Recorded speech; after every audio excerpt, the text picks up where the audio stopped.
साथियों, इस अध्याय का ये दूसरा हिस्सा है। इसके पहले इस अध्याय का एक पहला हिस्सा इसके पहले है।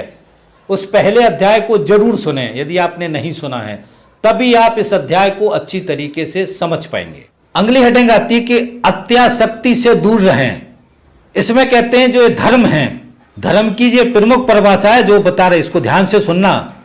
ये धर्म जो है जीवन का सनातन विधान है और ये धर्म सभी कालों की व्याख्या करता है, सभी समय की व्याख्या करता है और यह जो है सर्व समावेशी है। आगे कहते हैं कि उपयुक्त उदाहरणों से यह स्पष्ट है कि स्वार्थपूर्ण आर्थिक लाभ पर आधारित पूजा के विशिष्ट रूप भी धर्म की परिधि में आ सकते हैं। इसमें वो ये बताने की कोशिश कर रहे हैं कि जो बहुत बड़ी संख्या में आज धर्म का, पूजा का, मंदिर जाने का जो लक्ष्य है वो मनुष्य के दिमाग में अपने निजी स्वार्थ हैं। आजकल लोग नौकरी मांगने भी जाते हैं, मगर ये आसक्ति है। ये धर्म की जो व्यापकता है, धर्म की व्यापकता का ये स्वरूप नहीं है। धर्म का जो व्यापकता क्या है, जो मैंने आपको दो आधार बताए। पहला क्या लक्ष्य धर्म का, एक सोच से, विचार से एक समाज का निर्माण करना। देवताओं की थ्योरी हो, जितनी तरीके की थ्योरियां हैं, उस थ्योरियों को बांध करके एक समाज को पैदा किया, एक समाज व्यवस्था को बनाया, जो समाज व्यवस्था मनुस्मृति की समाज व्यवस्था है।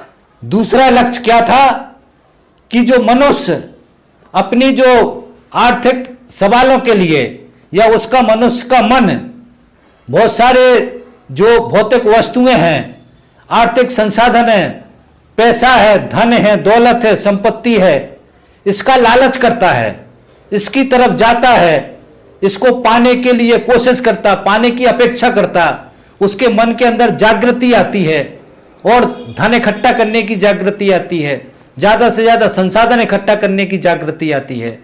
इस जागृति को धर्म रोकता है, इस जागृति से दूर करता है। इसलिए वो कहते हैं ना कि दुनिया का सब त्याग दो और मोक्ष की प्राप्ति के लिए चलो। तो इस कॉन्सेप्ट के अंदर क्या है कि आपको जो आर्थिक संसाधन है उससे आपके मन को दूर करते हैं। पहला ये समझना है। दूसरा इसी के साथ ये है कि आपको जो कुछ भी आपके पास है, ये आपको किसने दिया? ये विधाता ने दिया। जितना उसने दिया है वो कोई छीन नहीं सकता और जो नहीं देगा तो कोई आप उसको पा नहीं सकते। ये जो सारे कॉन्सेप्ट हैं, ये भी हमारे मन को संतुष्ट करते हैं। जितना हमारे पास धन संपत्ति होती है, जितना हमारे पास आर्थिक संसाधन होते हैं, तो उससे हमको संतुष्टि पैदा करते हैं। इस तरीके की धर्म के अंदर बहुत सारी थ्योरियां हैं। मैं बाद में आपको कभी समझाऊंगा क्योंकि वीडियो लंबा हो जाएगा। और आगे कहते हैं कि संकुचित विचारों, आस्थाओं और मान्यताओं के प्रति आसक्ति संकीर्ण भावनाओं को जन्म देती है। इसमें वो यही कह रहे हैं कि ये आसक्ति क्या है कि जो भावनाएं हैं, जो मान्यताएं हैं, उनके ऊपर पूरा विश्वास ना करना, पूरा उनको नहीं मानना, अंधे होके नहीं मानना। इस तरीके की आसक्ति यदि पैदा होती है तो ये संकीर्ण भावनाओं को जन्म देती है। और जब संकीर्ण भावनाओं को जन्म होता है तो उससे क्या होता है कि फिर व्यक्ति जो है समानता तथा आर्थिक व अन्य भौतिक स्वार्थों के मार्ग पर विरोध, शत्रुता भड़काने का साधन बन जाती है। इस तरीके की आसक्ति से सावधान रहना है। इसमें फिर वही कह रहे हैं कि यदि मनुष्य की जो विचार हैं, जो भावनाएं हैं, वो धर्म से कमजोर होगी या धर्म के प्रति सारी चीजों को नहीं मानेगा तो उसके दिमाग में सवाल उठने लगेंगे। सवाल उठने लगेंगे तो क्या है, वो असमानता जो है ये समाज के अंदर, इस असमानता की बात करने लगेगा। वो आर्थिक सवाल उठाने लगेगा, वो अपने निजी जीवन के जो सवाल हैं वो उठाने लगेगा, वो अपने जीवन के दुख दर्द को उठाने लगेगा। इससे क्या होगा, वो दूसरे पक्ष को, जो जिस पक्ष को समझेगा ये मेरा दुश्मन है, उसके बारे में विरोध करने लगेगा।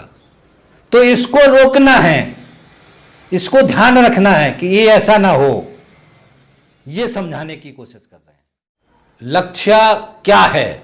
गोलवलकर ये कहते हैं कि व्यापक धरातल पर राष्ट्र में एकात्मता लाने के लिए विभिन्न पूजा पद्धतियों की समाप्ति नहीं है, बल्कि अन्यथा असहिष्णुता का अवसान अपेक्षित है। आगे कहते हैं हमारा लक्ष्य भाषाओं का विनाश नहीं है, उसके अंदर जो पृथकतावाद है या भाषावाद में जो कट्टरवाद है उसकी इस तरीके की प्रवृत्तियों का उच्छेद करना है।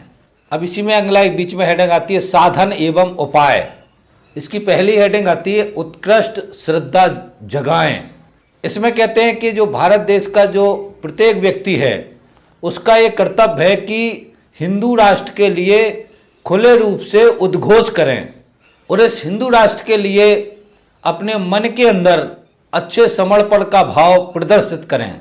इसके आगे कहते हैं मत पंथों की सुरक्षा व सम्मान करते हुए इन्हें इस राष्ट्रों के मूल्यों, आदर्शों, जीवन दृष्टि, इतिहास व परंपराओं के प्रति स्नेह व आदर प्रकट करने तथा अपनी आकांक्षाओं को राष्ट्र के साथ एकाकार करने का संस्कार देने की व्यवस्था करनी होगी।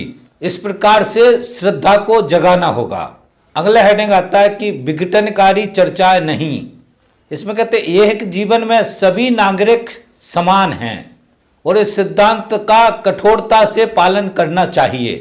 हमें जाति व विश्वास व धर्म के आधार पर वर्ग निर्माण को तथा सेवाओं, वित्तीय अनुदानों, शैक्षिक संस्थानों में प्रवेश तथा अन्य क्षेत्रों में अन्यन एवं विशेष अधिकारों को तुरंत समाप्त कर देना चाहिए।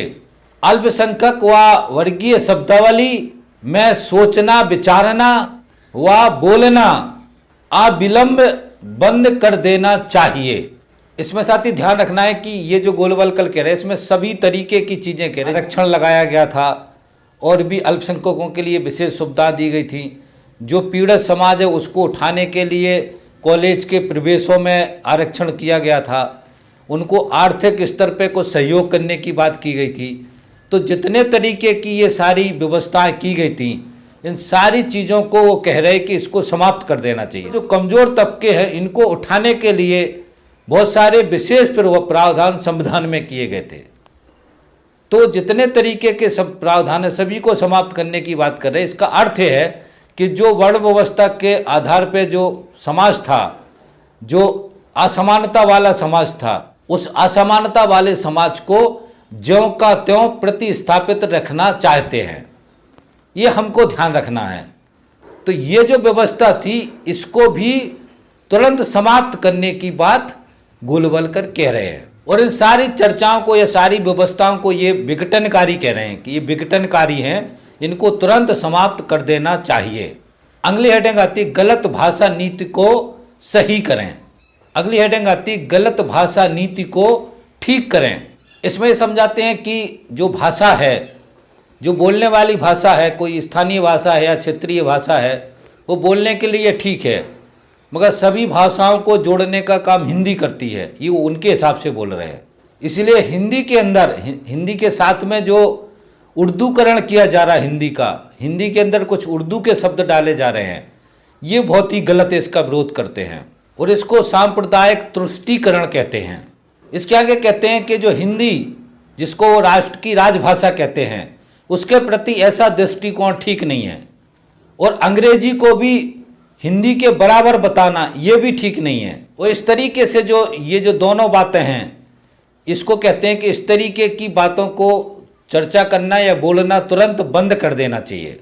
भाषा के मामले में गोलवलकर ने जब बोला होगा तब से आज तक हमें देखते हैं कि अंग्रेजी हमारे देश की प्रमुख भाषा बन गई और आरएसएस के लोग अपने बच्चों को अंग्रेजी माध्यम से पढ़ाते हैं, अपने बच्चों को कॉर्मल कॉन्वेंट स्कूल में पढ़ाते हैं, अपने बच्चों को विदेशों में अंग्रेजी माध्यम से अंग्रेजी पढ़ने के लिए विदेशों में भेजते हैं। मगर हमारे देश की आम जनता को कहते हैं कि आप हिंदी पढ़ो, ये राष्ट्रभाषा है, मातृभाषा है, अंग्रेजी विदेशी भाषा है, अंग्रेजी से दूर रहना है। इस तरीके के भाषण देते हैं।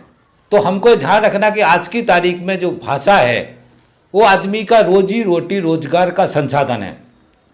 इसलिए यदि जो बच्चा अंग्रेजी नहीं पढ़ता वो किसी भी तरीके से आगे बड़ा स्तर पे नहीं पहुंच सकता।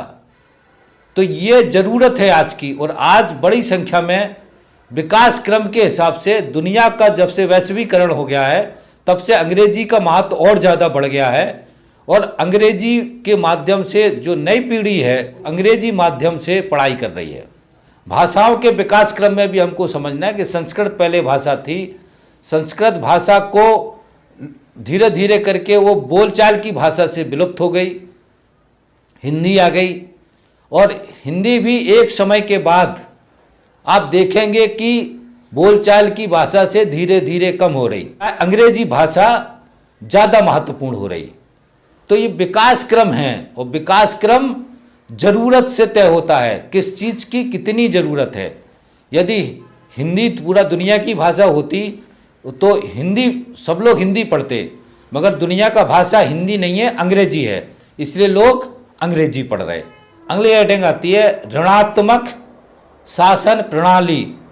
इसमें कहते हैं कि हम समान जीवन मूल्यों और पंथ निरपेक्ष आकांक्षाओं व हितों से जुड़े एक देश, एक समाज और एक राष्ट्र वाले समुदाय हैं।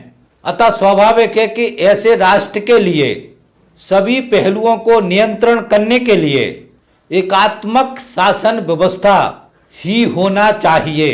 दूसरा, ये संघीय ढांचा को गलत बता रहे, वो पृथकतावाद को उत्पन्न व पोषित करता है, और वह एक प्रकार से राष्ट्रवाद के सत्य को नकारता है, अतः विभाजक प्रवृत्ति का है। इसका उपचार परम आवश्यक है। एकात्मक सरकार की स्थापना के लिए संविधान में संशोधन किया जाना चाहिए और मार्ग के समस्त अवरोधों को समाप्त कर डालना चाहिए। इसमें साथियों ये समझना है, ये बहुत ही बड़ी और महत्वपूर्ण बात कह रहे हैं, वही आरएसएस की दिशा है जिसको हमको समझते जाना है। इसमें वो कह रहे हैं कि हम पंथ निरपेक्ष वाले देश हैं, एक देश एक समाज वाले देश हैं, इसीलिए इसमें एकात्मक शासन व्यवस्था होना चाहिए, जिसको हम अनेकता में एकता कहते हैं। विभिन्न तरीके के पंथ है, संप्रदाय हैं, बोलचाल है, भाषा है, बहुत सारी चीज़ें अलग अलग हैं, सबको जोड़ करके हमारा भारत बनता है। दूसरा, ये संघीय ढांचा को गलत बता रहे कि संघीय ढांचा पृथकतावाद को पैदा करता है। संघीय ढांचा क्या है? हमारे संविधान के अंदर जो ये राज्य सरकारें हैं, राज्य सरकारों को स्वतंत्र सरकार चलाने का जो ये पावर है, ताकत है, स्टेट्स की सरकारें हैं, उनका अपना स्ट्रक्चर है, तो ये संघीय ढांचा है। ये जो स्ट्रक्चर है वर्तमान में शासन चलाने का, इसका आरएसएस विरोध करता है। और एकात्मक सरकार क्या है? ये राष्ट्रपति शासन, एक सरकार, यानी केवल जो केंद्र की सरकार होगी उसी के हाथ में सारा कुछ होगा, शासन, पुलिस, कोर्ट, कचहरी। राज्य सरकारों जैसी सरकारें नहीं होंगी, या राज्य सरकारों के पास कोई पावर नहीं होगा। सारा पावर किसके पास होगा? सेंटर के पास होगा, केंद्र के पास होगा, जिस तरीके से अमेरिका के अंदर है, जिसको हम राष्ट्रपति शासन कहते हैं बोलचाल की भाषा में। तो इस तरीके का शासन व्यवस्था लाना चाहते हैं ताकि सेंटर से एक जगह से पूरे देश पर, जैसे अलग अलग स्टेट्स की जो सरकार है उनका अलग कल्चर है, अलग उनकी व्यवस्था है, वो सारे स्टेटों पर एक तरीके की बात को, एक तरीके की व्यवस्था को जबरन थोप सकें। इसलिए आरएसएस ने शुरू से ये जो हमारा संघीय ढांचा है संविधान के अंदर, इस संघीय ढांचा का विरोध किया है। और हमारे देश के अंदर जो एकात्म शासन व्यवस्था, जिसको राष्ट्रपति शासन कहते हैं, केंद्र की व्यवस्था, केंद्रीय शासन व्यवस्था कहते हैं, उसको लाने की वकालत शुरू से की है। यह भी हमको ध्यान रखना है। अब इसमें यह भी ध्यान रखना है कि ये नरेंद्र मोदी की जो सरकार है, ये इस दिशा की तरफ बढ़ रही है। वो इनका टारगेट है कि कैसे भी करके जो संघीय ढांचा है हमारे देश का, जो राज्य सरकारों का अस्तित्व है, इसको धीरे धीरे करके ख़त्म किया जाए। वो जो केंद्र की सरकार है, सारा पावर, सारी ताकत केंद्र की सरकार के हाथ में आ जाए, सब कुछ केंद्र की सरकार के हाथ में हो, तो इस तरफ सरकार आगे बढ़ रही है। ये हमको ध्यान रखना है। ये इसी विचारधारा से हमको समझ में आता है कि कौन सी सरकार किस तरफ जाएगी। तो इस विचार से हमको ये समझ में आ रहा है कि ये जो बीजेपी की सरकार है, जिसको आरएसएस चला रहा है, ये सरकार संघीय ढांचे को कमजोर करेगी और जो एकात्म शासन प्रणाली की जो शासन व्यवस्था है उसकी तरफ देश को ले जाएगी। तो ये बहुत ही देश के लिए खतरा है। ये हमारा जो अनेकता में एकता का जो कॉन्सेप्ट है, जो अलग अलग हमारी तरीके की व्यवस्था है, ये सारी जो व्यवस्था को बांधने का जो काम कर रहा है, उसको तोड़ने का काम होगा यदि संघीय ढांचा को तोड़ा गया तो, जो हमारे देश के लिए, भविष्य के लिए ठीक नहीं होगा। ये भी हमको इस बात को अच्छी तरीके से ध्यान रखना है। वो एकात्म सरकार का इनके दिमाग के हिसाब से चल रहा है कि ये खाली हिंदुओं की सरकार होगी, हिंदू राष्ट्र की सरकार होगी, हिंदू राष्ट्र की सरकार होना चाहिए। ये भी ध्यान रखना है, इनके पीछे ये चल रहा है। ये जो धर्मनिरपेक्ष के मूल है, हिंदू मुस्लिम सिख ईसाई आपस में है भाई भाई, इस वाले कॉन्सेप्ट से इस सरकार को नहीं चलाना चाहते। अगली हेडिंग आती है आक्रामक व्यवहार पर रोक, जिसमें कहते हैं कि आक्रामक व अतिक्रमण की सरकारी नीति। इसमें वही कह रहे हैं कि जो पूजा स्थल हैं, जिस तरीके से हिंदुओं के पूजा स्थल हैं, उनके पास में जो कब्रगाह बने हुए हैं, उनके पास में मस्जिदें बनी हुई हैं, पूजा स्थलों का विध्वंस, गौ हत्या, ये जो हिंदू मुसलमान का जो वर्गीकरण वाला बात ये कर रहे हैं कि ये जो सारी चीज़ें हो रही हैं, जो हिंदू कर रहे हैं उसके खिलाफ में जो मुसलमान कर रहे हैं, या मुसलमानों का जो हिंदू धार्मिक स्थलों के पास उनके धार्मिक स्थल हैं, तो ये सारी चीज़ें जो है ये इसका विरोध करना है। सरकारी भूमि पर अवैध निर्माण हो रहे हैं, अनुचित कारणों से शोभा यात्राओं पर रोक लगा दी जाती है। ये जो हिंदू मुसलमान का जो चल रहा है उसके बारे में वो कह रहे हैं कि भैया ये सारा बंद करना चाहिए और इसका विरोध करना चाहिए, और इस तरीके की जो चीज़ें हैं उनको तुरंत ही रोकना चाहिए। इसको समझना है कि जो सामूहिकता है, फिर मैं वही कह रहा हूँ कि देश के अंदर जो धर्मनिरपेक्ष का ढांचा है, जो विकास क्रम के अंदर नई लोकतांत्रिक व्यवस्था कायम हुई है, जिस लोकतांत्रिक व्यवस्था का स्वरूप धर्मनिरपेक्ष है, धर्म आधारित राज्य व्यवस्थाएं खत्म हो चुकी हैं, ये जो विकास क्रम है इसको झुटलाता है आरएसएस। और इसके बाद से आज भी हम इसको विकृत विचारधारा कहते हैं, आज भी वो वही पुरानी हिंदू राष्ट्र की अवधारणा के साथ, जो हिंदू राष्ट्र से चलने वाली राज्य व्यवस्थाएं विकास क्रम में खत्म हो चुकी है, समाप्त हो चुकी हैं, उसको लाने के लिए, उस व्यवस्था को थोपने के लिए आज भी देश के अंदर बड़ी ताकत से काम कर रहा है, जिसका नतीजा सिफर होगा। क्योंकि विकास क्रम हमेशा आगे की तरफ जाता, विकास क्रम कभी पीछे की तरफ नहीं जाता। पीछे का व्यवस्था आगे नहीं आएगा, इस व्यवस्था से बेहतर व्यवस्था आगे आएगी, इससे कुछ अच्छा आएगा, इससे इसके पीछे नहीं आएगा। ये हमको साथी समझना है। इसलिए जितने भी सारे विचार हैं वो इस तरीके से निकालते हैं और ये अपने दिमाग से निकालते हैं। इन्होंने अपना एक माइंड सेटअप बना लिया, हमें एक हिंदू राष्ट्र की अवधारणा, इसके अंदर ये है, हम इस तरीके से सोचते हैं, इसके अलावा जो भी है वो सब गलत है। इसके हिसाब से इसमें कोई सा भी जो हम कह रहे हैं उसका विरोध करने वाला तुरंत वो देश विरोधी है, तुरंत वो देशद्रोही है, उस सब उनने अपने हिसाब से तय कर लिया और इसी तरीके से रिएक्ट करते हैं। इसलिए देश की सामूहिकता और एकता और अखंडता सबको खतरा है। सारी चीजें अभी वर्तमान में डिस्टर्ब हो रही हैं, ये हमको समझना है। बहुत बड़ा सवाल है साथियों, साधारण आदमी इस पूरे तत्व को आसानी से नहीं समझ पाता, ये बड़े दुखद विषय है। अगली हेडिंग आती है हिंदू की अविभाज्य निष्ठा। वो इसमें कहते हैं हिंदुओं के धार्मिक संस्कार व भावनाएं भारत भूमि में ही केंद्रित हैं और उसके भौतिक हित साधन भी केवल भारत के साथ ही गुथे हुए हैं। इस प्रकार से उसका संपूर्ण व एकात्म समर्पण भारत में ही है। किसका? हिंदू का। इसलिए उसके मन में स्वधर्म व स्वदेश बसा हुआ है और इन दोनों के बीच में उसके मन में कभी अंतर्द्वंद नहीं हो सकता। उसकी जो धर्म निष्ठा में देश निष्ठा के विपरीत या विरुद्ध होने की कोई संभावना नहीं है। यह देश के प्रति हिंदुओं की निष्ठा का सकारात्मक प्रमाण है और वही यहाँ का 100% राष्ट्रीय समाज है। उन्हें सांप्रदायिक कहना और उसकी निष्ठा की बराबरी उन लोगों से करना जिनकी निष्ठाएं विभाजित हैं और कभी कभी संदेहजनक हैं, यह नितांत अनुचित एवं अबुद्धिमत्तापूर्ण है। ये हिंदुओं के बारे में कह रहे हैं और इसी का फायदा उठा रहे हैं। आज खुले रूप में, नंगे रूप में इस हिंदू समाज की जो निष्ठा है, जो धर्म के प्रति निष्ठा है, इसलिए राजनीति के अंदर भी धर्म का इस्तेमाल कर रहे हैं। ये हमको ध्यान रखना है। इसलिए राजनीति में धर्म से वोट मांगते हैं। राजनीति के जो सवाल हैं उनसे वोट नहीं मांगते बीजेपी वाले, धर्म से वोट मांगते हैं। अगली हेडिंग आती पंथ परिवर्तन यानी निष्ठा उच्छेद। इसमें ये कहते हैं कि जिस तरीके से हिंदू की निष्ठा है, हिंदू में वो सबको जोड़ते हैं, इसलिए जो पंथ परिवर्तन की जो करते हैं वो गरीबी के कारण से, भुखमरी के कारण से, लालच में आकर के करते हैं। ये धर्म परिवर्तन की बात नहीं कर रहे हैं, यहाँ ये पंथ परिवर्तन की बात कर रहे हैं। ये जो पंथ परिवर्तन करते हैं इसको वो निष्ठा उच्छेद कह रहे हैं।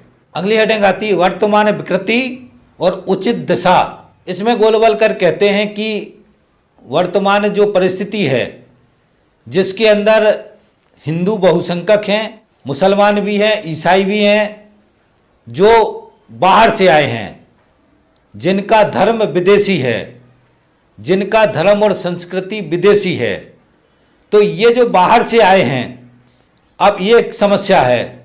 ये विचार बाहर से आए हैं और इस विचारों को हमारे देश के रहने वाले लोगों ने आत्मसात कर लिया है। यानी बहुत सारे लोग इस्लाम के साथ जुड़ गए हैं और बहुत सारे लोग ईसाई धर्म के साथ जुड़ गए हैं। अब इसका व्यवस्था क्या है, इसका रास्ता क्या है? इसका रास्ता यही है। इसमें एक उदाहरण देते कि नेहरू ने कहा, तब कि नेहरू ने भी कहा होगा, मगर गोलवलकर पहले से हर जगह कह रहे हैं कि इसका रास्ता यही है कि जिस तरीके से पुरातन में शक, हूण, जो और सारे विदेशी आक्रांता आए थे जिन्होंने हमारे देश पे आक्रमण किया, बाद में जो लोग यहाँ बचे वो उन्होंने हिंदू धर्म को आत्मसात कर लिया और हिंदू धर्म को आत्मसात करने के साथ में वो हमारे देश की मुख्य धारा में, धर्म और संस्कृति में जुड़ गए। और ये कौन लोग हैं? ये राजपूत हैं। ये ध्यान रखना है, राजपूत वर्ण व्यवस्था में कहीं नहीं है, राजपूत वर्ण संकर हैं। ये हमको ध्यान रखना है। राजपूत 6वीं शताब्दी में पैदा हुए हैं।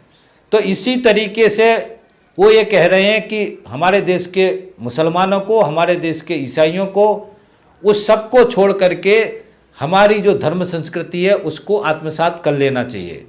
यानी इस्लाम धर्म छोड़ करके, ईसाई धर्म छोड़ करके हिंदू धर्म के अंदर शामिल हो जाना चाहिए।